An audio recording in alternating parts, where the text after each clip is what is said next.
Selamat pagi Bapak Ibu Saudara. Shalom. Puji nama Tuhan. Kita bertemu lagi dalam ibadah online pada hari ini. Kita mengucap syukur kepada Tuhan karena kasih-Nya, kebaikan-Nya kepada kita. Kita mau datang kepada Tuhan dengan penuh syukur, dengan penuh kerinduan kepada-Nya. Mari kita akan mempersiapkan hati kita untuk masuk dalam hadirat Tuhan dengan sikap doa.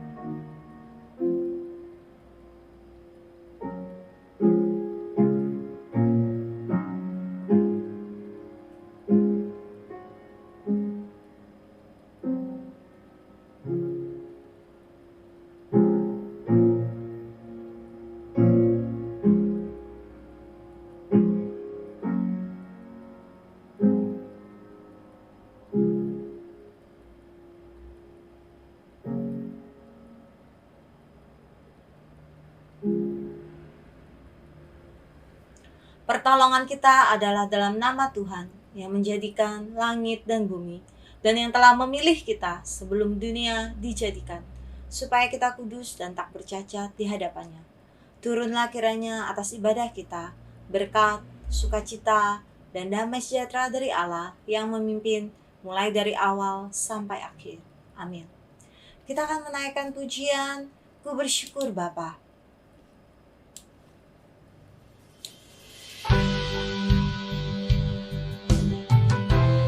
Kami bersyukur ya Bapa, kami bersyukur ya Tuhan atas kebaikan-Mu dalam hidup kami. Kami datang kepadamu, kami ingin menyembah dan memuji-Mu, karena hanya Engkaulah Allah yang layak kami sembah. Banyak yang Kau perbuat dalam hidupku.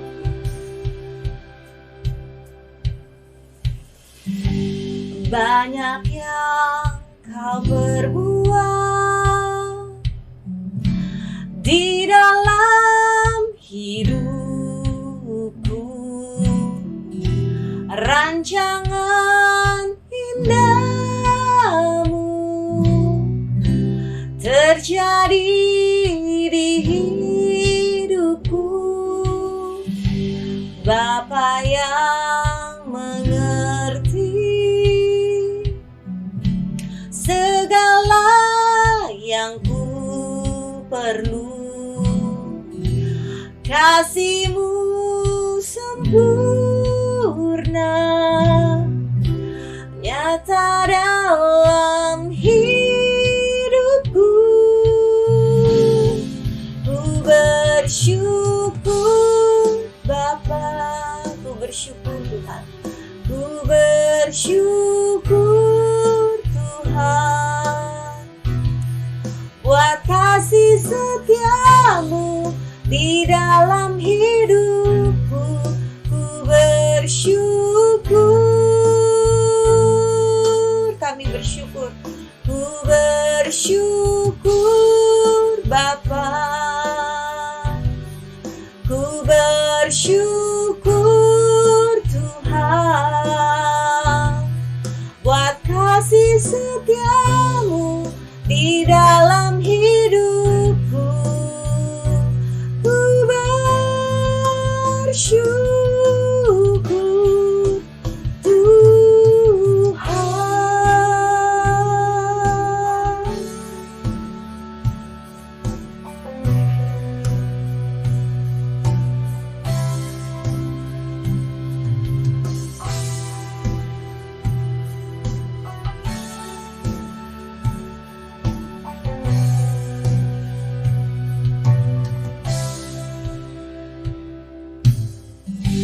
Banyak yang Kau perbuat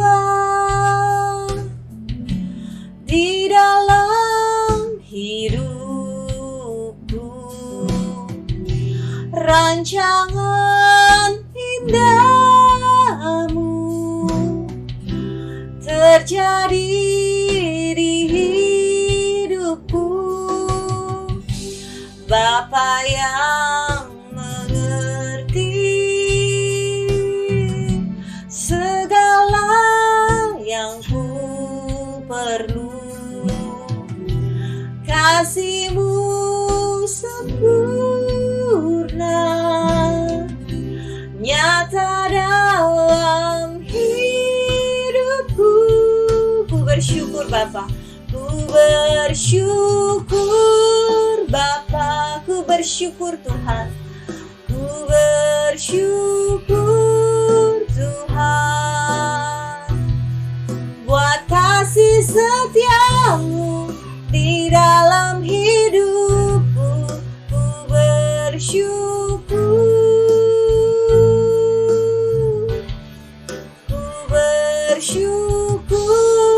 Bapa, ku bersyukur Tuhan, ku bersyukur Tuhan buat kasih setia-Mu di dalam hidupku.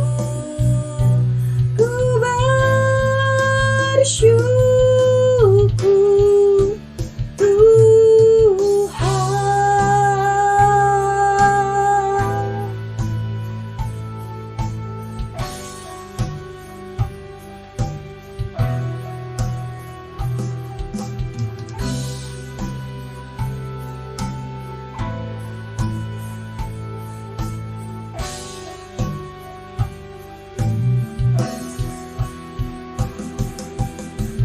Tak ada lembah kelam yang tak ku lewati tanpa hadir-Mu.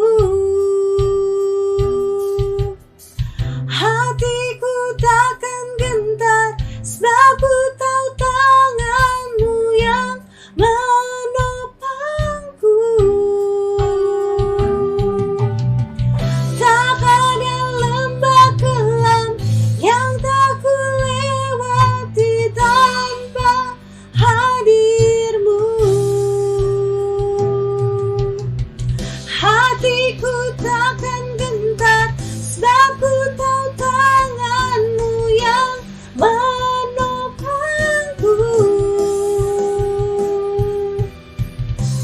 Kaulah Yesus, Kaulah Tuhan, hanya Kau ku percaya. Kaulah Yesus, Kaulah Yesus, Kaulah Tuhan, harapan hidupku. Ku bersyukur Bapa, ku bersyukur Bapa, ku bersyukur Tuhan buat kasih setia-Mu di dalam hidupku. Ku bersyukur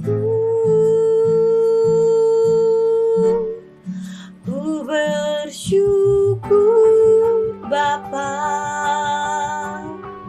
ku bersyukur Tuhan buat kasih setia-Mu di dalam hidupku. Ku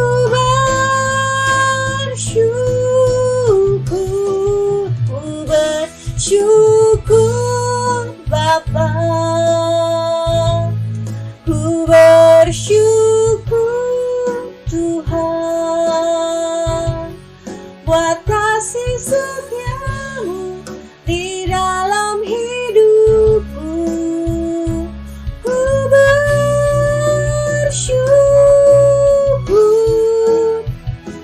bersyukur Bapa, ku bersyukur Tuhan buat kasih setia-Mu di dalam hidupku. Ku bersyukur Tuhan,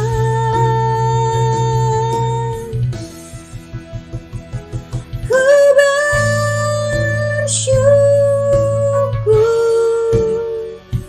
Tuhan.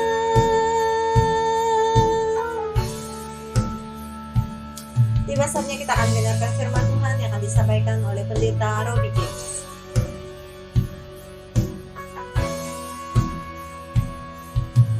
Shalom Bapak Ibu Saudara yang dikasihi oleh Tuhan, berjumpa kembali di dalam ibadah online pada hari ini. Mari kita siapkan hati kita untuk mendengarkan firman Tuhan. Mari kita tunduk kepala bersama-sama. Tuhan, kami berterima kasih untuk berkat penyertaan kesehatan yang Tuhan telah berikan kepada kami. Dan biarkan hari ini, saat ini, Engkau juga memenuhi kami dengan firman-Mu, sehingga melalui firman-Mu iman kami bertumbuh. Melalui firman-Mu kami dikuatkan, kami dituntun kepada kebenaran. Tuhan, urapi hamba-Mu, dan juga urapi setiap kami yang ada di rumah. Di dalam nama Tuhan Yesus Kristus, kami berdoa. Amin.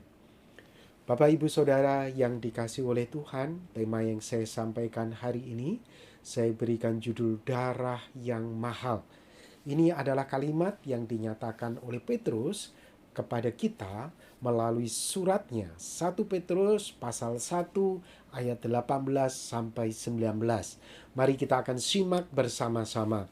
Sebab kamu tahu, kata Petrus, bahwa kamu telah ditebus dari cara hidupmu yang sia-sia, yang kamu warisi dari nenek moyangmu itu, bukan dengan barang yang fana, bukan pula dengan perak atau emas, melainkan dengan darah yang mahal, yaitu darah Kristus, yang sama seperti darah anak domba yang tak bernoda dan tak bercacat. Wow. Bapak, Ibu, Saudara, sebelum kita membahas bagian ini, apa yang dimaksud dengan darah yang mahal, yaitu darah Kristus itu, saya akan bercerita. Satu hari ada sekelompok pemuda sedang bertamayasa di tepi danau. Pemuda ini main-main di air yang dangkal dari danau itu. Namun salah satu pemuda tiba-tiba ada yang menarik masuk ke tengah danau. Dia begitu terkejut dan dia melihat ternyata kakinya itu digigit oleh seekor buaya. Singkat cerita, saudara, dengan secara spontan dia berusaha untuk melepaskan diri dari cengkraman buaya tersebut. Dia pegang itu mata buaya, kemudian dia tusuk matanya. Pada waktu itulah buaya itu melepaskan gigitan itu. Dan bersamaan dengan itu dia langsung berenang ke pinggiran. Namun darahnya yang terbuang sangat banyak pada waktu itu. Sehingga sampai di tepi dia pingsan. Dan teman-temannya kemudian datang menolong dia dan membawa dia ke rumah sakit dalam kondisi pingsan itu. Beberapa saat kemudian dia bisa siuman. Karena berkat pertolongan ada darah infus yang dimaksudkan sehingga dia bisa mengatasi kekurangan darahnya dan dia bisa hidup. Dia bisa lolos dari maut, dari kematian karena ada pertolongan yang tepat, yaitu transfusi darah. Bapak, Ibu, Saudara, berbicara tentang darah. Darah itu adalah penting bagi tubuh kita, penunjang kita ini hidup. Ini ada beberapa poin yang kita bisa tahu tentang betapa pentingnya darah itu bagi tubuh kita. Memasok oksigen ke sel dan jaringan, mengangkut nutrisi dan hormon, mengatur suhu, menyembuhkan luka, membawa limbah tubuh ke ginjal dan hati, melawan penyakit. Dari sini kita bisa melihat darah itu adalah penunjang hidup manusia. Jika kita kekurangan darah, jika kita kehabisan darah, maka kita akan mati, Bapak, Ibu, Saudara.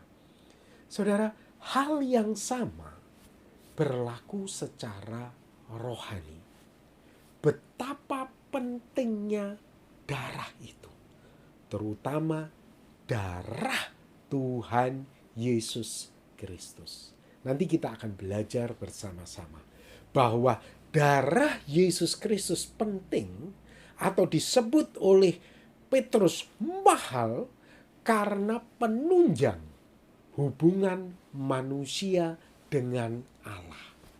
Ini penunjang kita ini tetap hidup di hadapan Allah. Kita tetap berkomunikasi dekat dengan Allah, yaitu darah Kristus ini tadi. Bapak, Ibu, Saudara yang dikasihi oleh Tuhan, konsep darah sebagai penunjang hubungan Allah dengan manusia itu pertama kali dinyatakan oleh Musa dalam kisah penciptaan Adam dan Hawa. Kalau kita baca di dalam Kejadian pasal 2 ayat 16 sampai 17. Di situ firman Tuhan berkata, "Dan Tuhan Allah memberi perintah ini kepada manusia. Semua pohon dalam taman ini boleh kamu makan buahnya dengan bebas. Tetapi pohon pengetahuan tentang yang baik dan yang jahat itu janganlah kamu makan. Sebab pada hari engkau memakannya, pastilah engkau mati." Kematian adalah akibat dari Adam dan Hawa melanggar perintah Tuhan ini. Dan betul, Adam dan Hawa melanggar perintah Tuhan. Dan konsekuensinya adalah Adam dan Hawa mengalami kematian. Kematian rohani terputus dengan Allah dan kematian jasmani. Namun uniknya, apa yang terjadi setelah peristiwa kejatuhan ini? Allah melakukan sesuatu untuk menutupi rasa malu mereka karena mereka ini menyadari diri mereka telanjang. Allah mengorbankan binatang. Kemudian setelah itu kulit dari binatang itu Allah pakaikan untuk manusia dan istrinya mengenakan kepada mereka. Saudara, dari peristiwa ini nampaknya kita bisa melihat ada indikasi Allah sedang menyatakan kepada Adam dan Hawa konsep darah yang dapat menunjang Adam dan Hawa ini untuk tetap dapat berkomunikasi, untuk tetap Adam dan Hawa ini terkoneksi dengan Allah walaupun telah berbuat dosa. Seharusnya, saudara, Adam dan Hawa ini mati pada waktu itu secara jasmani dan secara rohani. Namun, karena ada indikasi darah yang tercurah ini, yang nanti akan diperjelas di dalam perjanjian Allah dengan Nuh, kita akan dapati betapa pentingnya darah itu. Di sini Allah memulai dengan korban itu pada peristiwa jatuhnya Adam dan Hawa. Konsep ini, saudara, kemudian diterima oleh Habil. Kita bisa melihat di dalam Kejadian 4 ayat 4. Habil juga mempersembahkan korban persembahan dari anak sulung kambing domba, yakni lemak-lemaknya. Maka Tuhan mengindahkan Habil dan korban persembahannya itu. Konsep darah sebagai penunjang hubungan Allah dengan manusia ini dipahami betul oleh Habil. Dan kemudian Habil ini terus menurunkan, saudara, kepada keturunan berikutnya, yaitu Nuh. Nuh memahami konsep darah ini sebagai penunjang hubungan Allah dan manusia. Sehingga setelah Nuh melewati bencana yang besar, yaitu air bah itu, Nuh kemudian mendirikan mezbah, dan kemudian Nuh mengorbankan binatang. Kita bisa lihat itu di dalam Kejadian 8 ayat 20. Dan ia memberikan korban bakaran itu di atas mezbah itu. Nuh memahami itu. Apa yang diturunkan oleh Adam, apa yang diturunkan oleh Habil. Nuh memahami konsep dari darah sebagai penunjang hubungan Allah dengan manusia. Dan memang betul dipertegas oleh YHWH, oleh Allah ini dalam perjanjiannya dengan Nuh. Di dalam Kejadian 9 ayat kelima kita bisa melihat itu. Tetapi mengenai darah kamu, kata Tuhan, yakni nyawa kamu, aku akan menuntut balasnya dari segala binatang, aku akan menuntutnya. Jadi saudara, kita bisa melihat pemahaman yang sudah ditangkap oleh Adam, oleh Habel, dipertegas kembali oleh Allah di dalam perjanjiannya dengan Nuh. Betapa pentingnya konsep darah di dalam menjalin hubungan antara manusia dengan Allah. Penting sekali darah itu. Dan itu terus berkembang, saudara. Turun-temurun. Dari Adam turun ke Habel, dari Habel turun ke Nuh, dari Nuh turun ke Abraham. Dan kita bisa melihat Abraham mempersembahkan korban anak domba. Dari Abraham turun ke Musa. Dari Musa turun ke bangsa Israel. Dan terus kemudian bangsa Israel mengadakan korban setiap tahun sebagai penebusan dosa mereka. Supaya mereka dilayakkan untuk bersekutu dengan Allah melalui korban binatang yang mereka lakukan setiap tahun, saudara. Bangsa Israel melakukan itu terus sejak zaman Musa itu. Terus. Dan puncaknya korban-korban itu adalah Kristus sebagai korban yang sejati. Korban yang sesungguhnya. Oleh sebab itu Petrus berkata, ini darah Kristus ini adalah mahal. Karena korban-korban darah dimulai dari Adam dan yang dilakukan oleh bangsa Israel setiap tahun itu hanyalah bayangan saja dari keselamatan yang akan datang, yaitu Kristus itu. Darah-darah binatang itu hanya bayangan saja. Dan darah yang sejati itu adalah Kristus itu. Kita bisa melihat di dalam Ibrani 10 ayat yang ke-1. Di dalam hukum Taurat hanya terdapat bayangan saja dari keselamatan yang akan datang. Jadi, darah yang menunjang Adam Hawa nanti berkomunikasi dengan Allah. Darah yang menunjang Habel agar berkomunikasi dengan Allah. Nuh, Abraham, Musa, dan bangsa Israel, darah-darah yang tercurah ini semua yang menunjang mereka berkomunikasi dengan Allah, itu hanyalah bayangan saja dari keselamatan yang sejati, dari darah yang sejati, yaitu Kristus itu sendiri. Oleh sebab itu kita bisa lihat di dalam Ibrani 10 ayat 10 berkata, dan karena kehendaknya inilah kita telah dikuduskan satu kali untuk selama-lamanya oleh persembahan tubuh Yesus Kristus. Jadi Bapak Ibu Saudara, sejak Yesus mati di atas kayu salib, kita tidak lagi melakukan korban-korban binatang-binatang itu. Karena Kristus yang sejati itu, darah yang sejati itu sudah datang.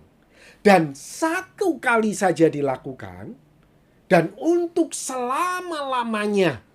Saudara, hubungan kita dengan Allah ini dipulihkan.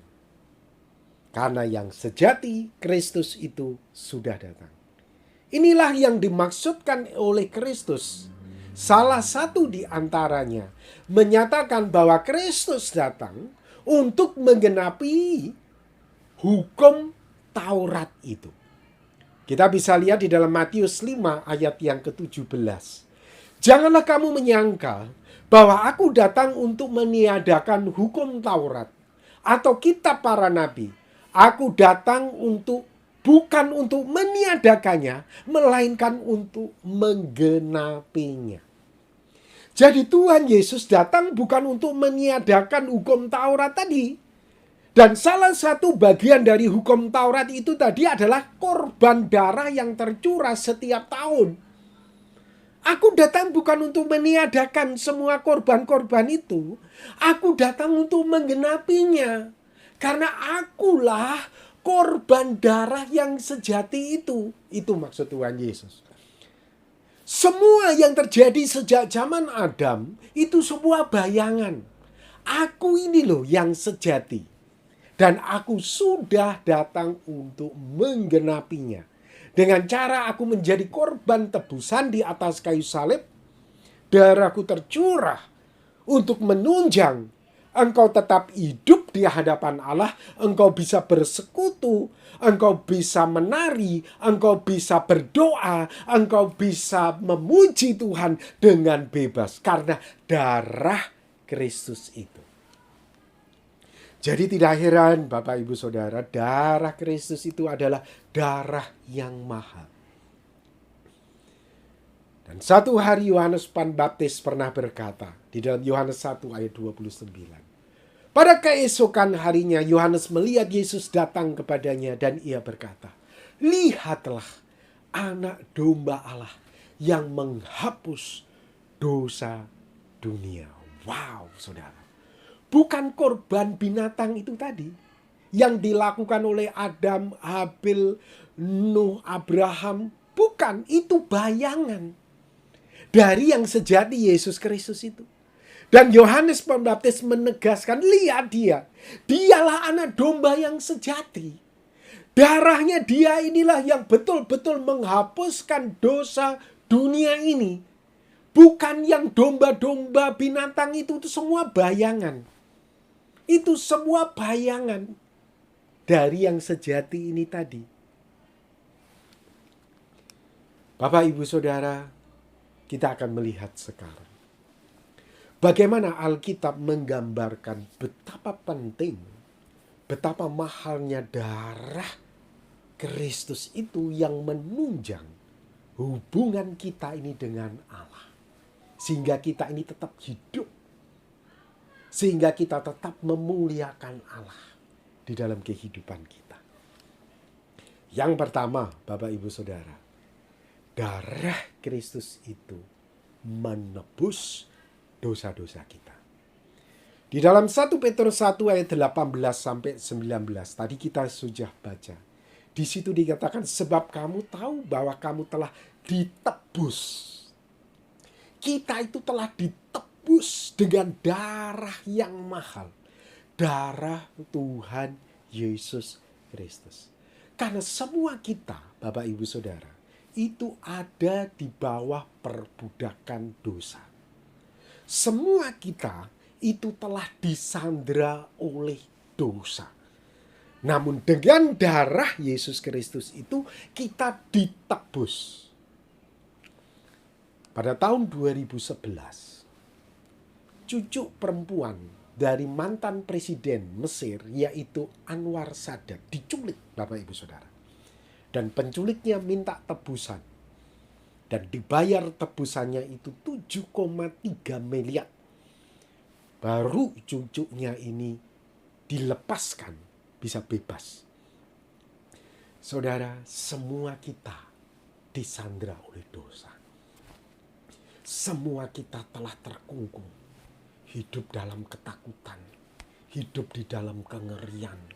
Hidup di dalam ketidakpastian. Karena apa? Kita ini diperbudak. Kita ini disandera oleh dosa. Kita ini takut. Setelah mati mau kemana kita tidak tahu. Semuanya gelap. Namun puji Tuhan. Dengan kita percaya kepada Tuhan Yesus. Darah Yesus yang tercurah itu telah menebus kita. Wow. Kita yang tadinya hidup dalam kegelapan, ketakutan. Kita dibebaskan. Kita merdeka. Kita mendapatkan kepastian akan jaminan keselamatan. Dosa-dosa kita dihapuskan. Kita ditebus dengan darah Yesus Kristus. Ini Alkitab menggambarkan yang pertama, betapa mahalnya darah Kristus itu dengan cara kita ini ditebus. Yang kedua, Alkitab menggambarkan betapa mahalnya darah Kristus itu dengan Alkitab menyatakan bahwa kita melalui darah Yesus, kita itu diampuni dosa-dosa kita. Di dalam Efesus 1 ayat yang ke-7. Sebab di dalam Dia dan oleh darahnya kita beroleh penebusan, yaitu pengampunan dosa. Dipertegas. Yang dimaksudkan penebusan tadi adalah pengampunan dosa. Dosa kita ini banyak. Semua kita bersalah. Semua kita telah melanggar. Semua kita pasti berakhir di dalam api neraka karena kita adalah orang yang bersalah. Namun puji Tuhan, iman kita di dalam Yesus Kristus, darahnya itu mengampuni dosa-dosa kita, membersihkan kita dari semua kesalahan kita, sehingga di hadapan Allah kita itu dibersihkan dari kesalahan kita. Kita menjadi bersih, saudara. Saudara, ini adalah foto dari Jenderal TNI Umar Dhani. Dia dianggap terlibat dengan G30 SPKI karena ia membiarkan rakyat pada saat itu di bawah naungan PKI berlatih militer di lapangan udara yang ia kepalai. Sehingga ia ditangkap dan diadili oleh pengadilan militer dan dinyatakan bersalah. Dan diputuskan hukuman mati pada Desember 1966. Namun pada tahun 1995, Presiden Soeharto memberikan gerasi sehingga ia bebas dari hukuman mati. Bahkan ia bisa menghirup udara bebas pada tanggal 15 Agustus 1995. Saudara, semua kita sudah dijatuhi hukuman mati karena dosa yang kita lakukan. Dan semua kita pasti berakhir di dalam kematian kekal, yaitu api neraka. Namun melalui darah Yesus Kristus, kita beroleh gerasi, kita beroleh pengampunan. Seperti Umar Dhani ini tadi. Sungguh, saudara, luar biasa sekali. Itulah tidak heran Petrus menyebut darah Kristus itu adalah darah yang mahal. Karena darah Kristus itu menebus kita dari perbudakan dosa. Karena darah Kristus itu mengampuni dosa-dosa kita yang banyak, yang seharusnya kita ini dijatuhi hukuman mati di dalam api neraka. Tapi sebaliknya, darah Kristus telah memindahkan kita ke dalam kerajaan surga. Ini luar biasa. Sehingga tidak heran Petrus menyatakan darah Kristus itu darah yang mahal, saudara. Yang ketiga, bagaimana Alkitab menggambarkan betapa mahalnya darah Kristus itu. Yang ketiga, darah Kristus itu berbicara tentang pembenaran. Kita bisa lihat di dalam Roma 5 ayat yang ke-9. Lebih-lebih karena kita sekarang telah dibenarkan oleh darahnya, kita pasti akan diselamatkan dari murka Allah. Kita semua bersalah. Namun di dalam Yesus Kristus kita dibenarkan karena darah Kristus ini tadi. Saudara, kalau kita hendak masuk ke sebuah negara lain, kita harus mengurus visanya. Kalau kita masuk tanpa visa, maka kita dianggap bersalah, saudara. Nah, visa ini yang membuat kita diizinkan. Dan saya boleh katakan ini juga dibenarkan untuk kita masuk ke negara lain. Saudara, visa kita masuk kerajaan surga tinggal di sana adalah darah Tuhan Yesus Kristus. Wah, itu visa kita, saudara. Sehingga kita disebut sebagai warga negara surgawi. Wah, saudara. Betapa luar biasanya darah Kristus ini. Menunjang hubungan kita ini dengan Allah tetap hidup, tetap erat, tetap dekat. Yang keempat, bagaimana Alkitab menggambarkan betapa mahal, betapa pentingnya darah Kristus ini. Berbicara tentang yang keempat, pendamaian. Di dalam Kolose 1 ayat 19 sampai 20. Karena seluruh kepenuhan Allah berkenan diam di dalam Dia, dan oleh Dialah Ia mendamaikan segala sesuatu dengan dirinya, baik yang ada di bumi maupun yang ada di surga, sesudah Ia mengadakan pendamaian oleh darah salib Kristus. Jadi darah Kristus ini mendamaikan kita ini dengan Allah.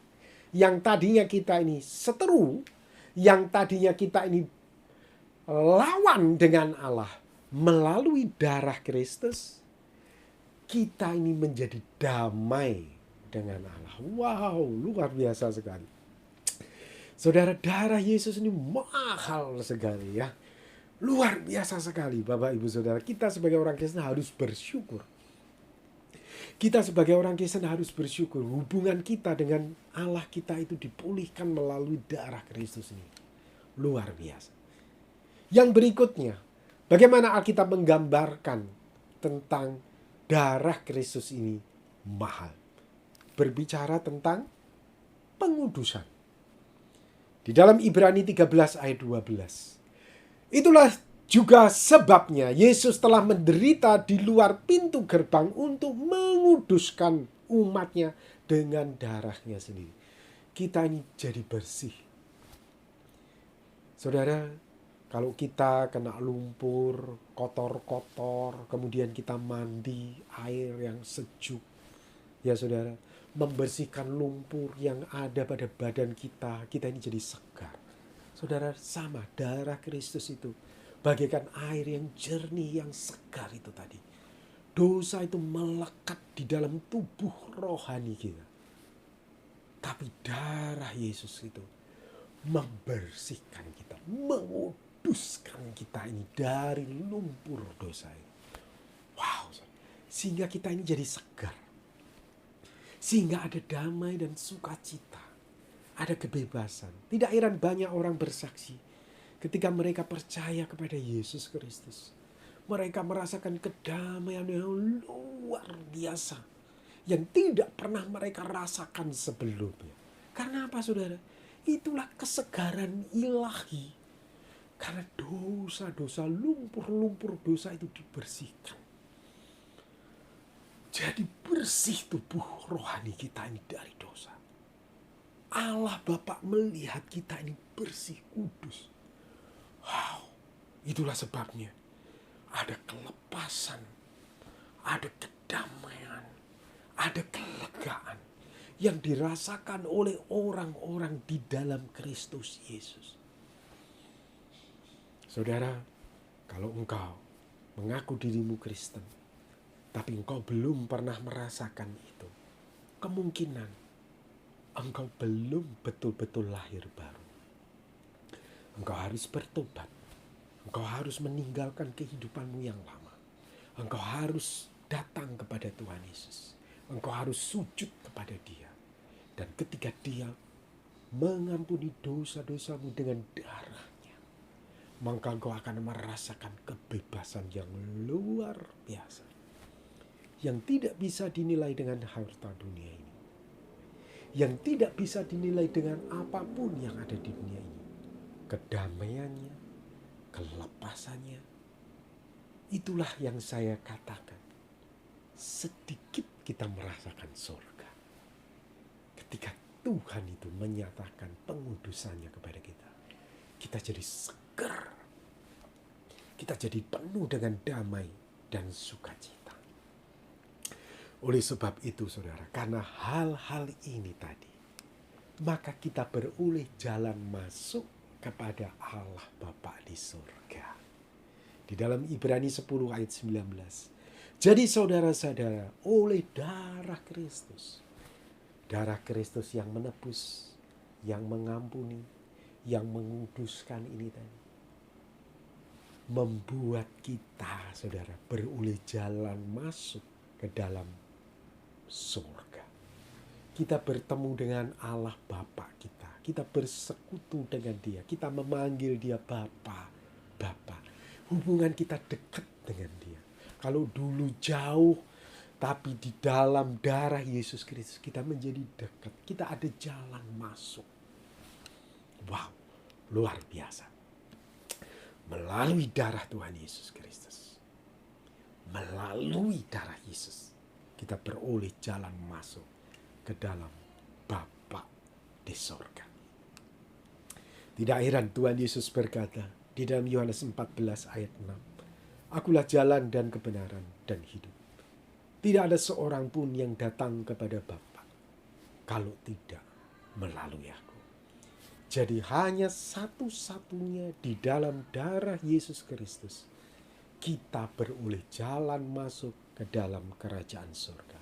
Hubungan kita dengan Allah itu dipulihkan. Kita tetap hidup. Rohani kita hidup. Bahkan tubuh kita ini satu hari akan diubah menjadi tubuh kemuliaan.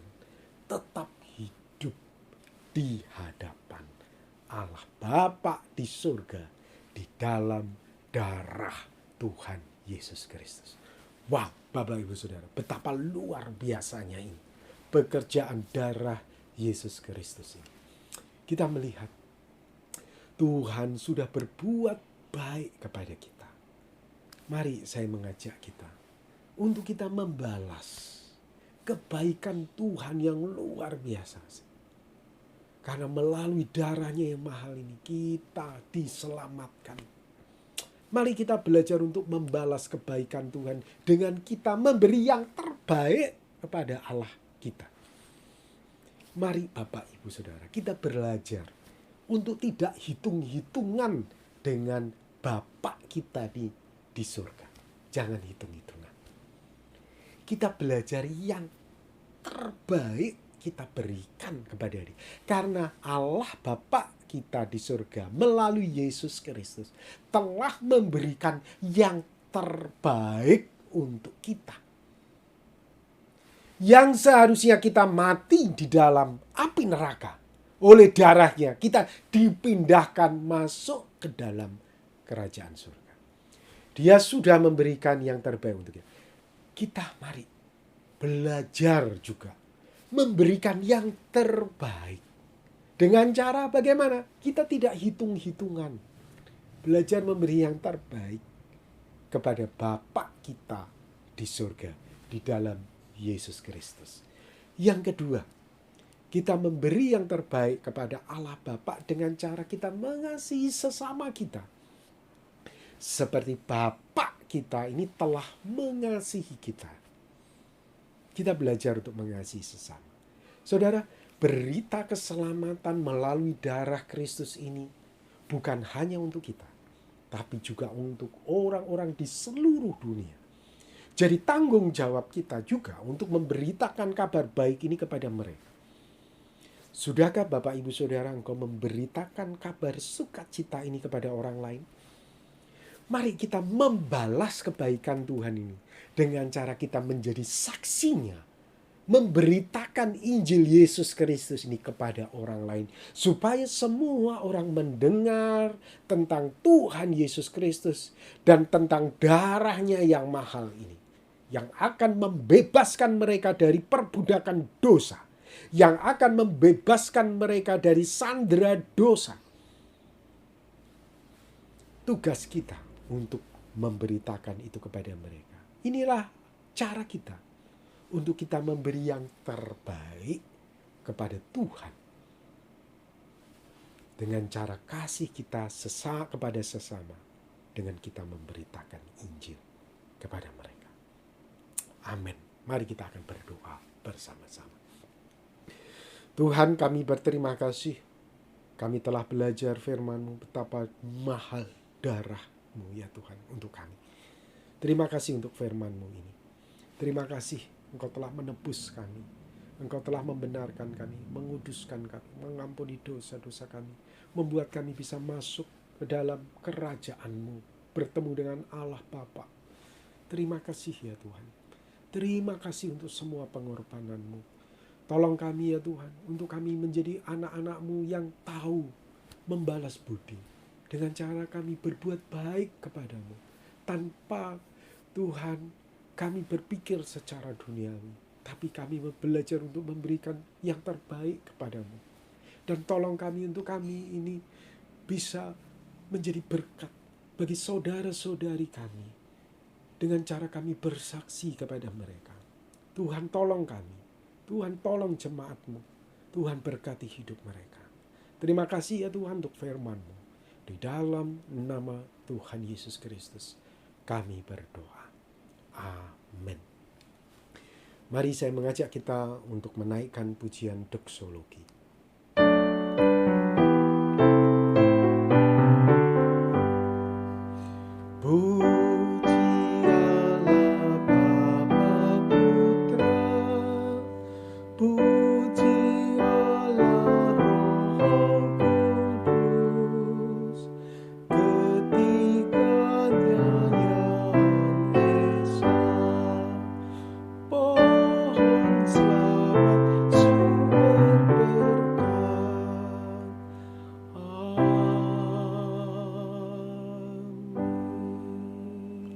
Mari kita siapkan hati menerima doa berkat.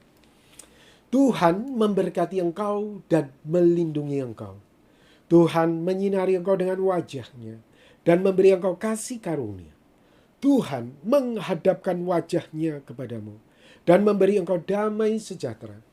Terimalah segala berkat rohani, berkat jasmani berkelimpahan dari Allah Bapa. Keselamatan, kesehatan, pemulihan di dalam Tuhan Yesus Kristus. Damai sejahtera, sukacita dari Allah Roh Kudus menyertai engkau untuk selama-lamanya. Amin. Amin.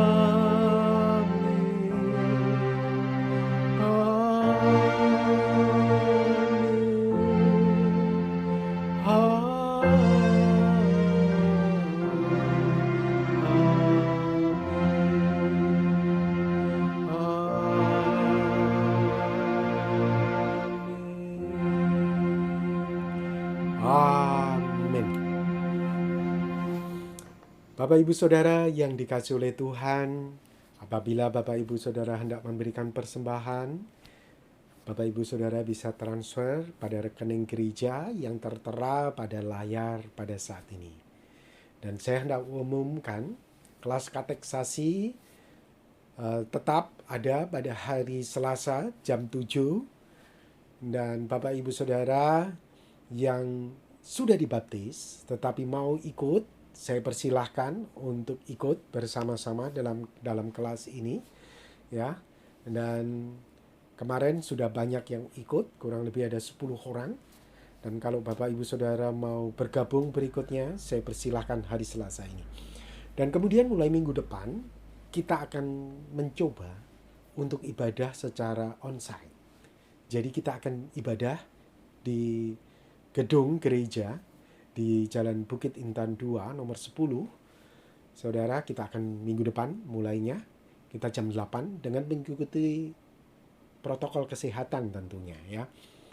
Dan saya persilakan Bapak Ibu Saudara untuk hadir minggu depan dalam gedung gereja. Tuhan memberkati kita, sampai berjumpa pada ibadah selanjutnya.